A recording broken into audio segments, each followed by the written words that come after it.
Labdien! Šodien mēs gribam jūs iepazīstināt ar mūsu tīmekļa kodu, un sākam mēs ar izmantotām bibliotēkām.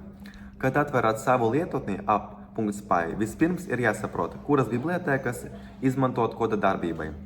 Flask, lai izveidotu pašu vietni. Pandas izmantotas informācijas apstrādei un nolasīšanai. Matplotlib informācijas vizualizēšanai un PV, lai saglabātu šo informāciju. Tagad pāriesim pie datubāzes un aplikācijas izveide. Sākumā ir jāizveido pati lietotne, tāpēc izmantojam app.flask name. Tā kā Matplotlib ir interaktīva lietotne, parastā tā atveras kā atsevišķs logs. Mēs izmantojam citu backend AG, lai vienkārši saglabātu attēlus un visu pārējo.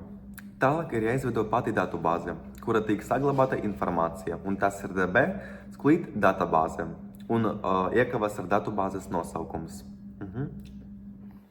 Class definē, ko mēs saglabāsim šajā datubāzē. Pēc tam norādām, kāda informācija tiek piešķirta konkrēti datubāzē. Pēc tam ir jāpievienojas datubāzei, lai varētu saglabāt informāciju. Kad pievienošanās ir veikta, izmantojam DB create table students, lai izveidotu tabulu ar informācijas no klases students.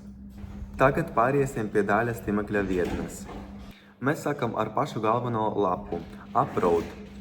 Simbols slash nozīmē, ka šī galvenā saknes lapā un tur sākotnēji nekas nav. Pēc katra upload ir nepieciešama kāda funkcija. Mūsu gadījumā tā ir def home return render template. Šī funkcija atgriež HTML lapu index.html, kas tiek parādīta lietotājam, kad viņš atver vietni. Tagad pāriesim pie vietnes vizualizācijas. Iepriekšējā upload slash maršrutē nebija nekādas specifiskas funkcionalitātes, tāpēc tagad pievienojam jaunu maršrutu upload slash plots. Kad funkcija ir izveidota, lai vizualizētu datus, vispirms ir jāiegūst šie dati, tāpēc izmantojam students.select iekavas. Ja dati nav atrasti, tad izmantojam redirect, lai pāradresētu lietotāju uz citu lapu, kuru var augšpielādēt failu ar nepieciešamo informāciju. Pēc tam izveidojam data frame, lai ērtāk apstrādātu un vizualizētu datus.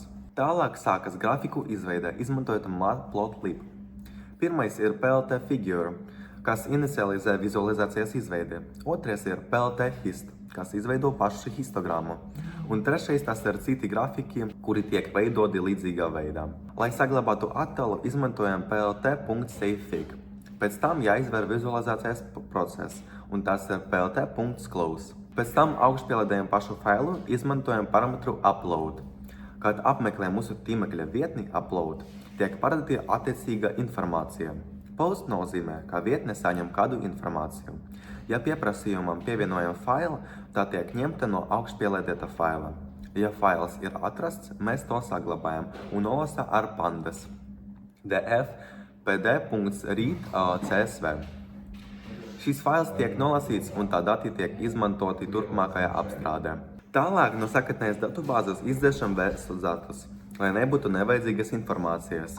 Apkopojam informāciju par visiem skolēniem, iekļaujot visu viņu vecumu un atzīmes.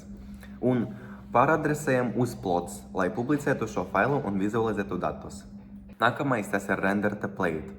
Izmantojam render template, lai noteiktu, kā izskatīsies augšpielādēs lapa. Un visbeidzot tas ir lietotnes palaišana. Par lietotnes palaišanu atbild komanda app.run.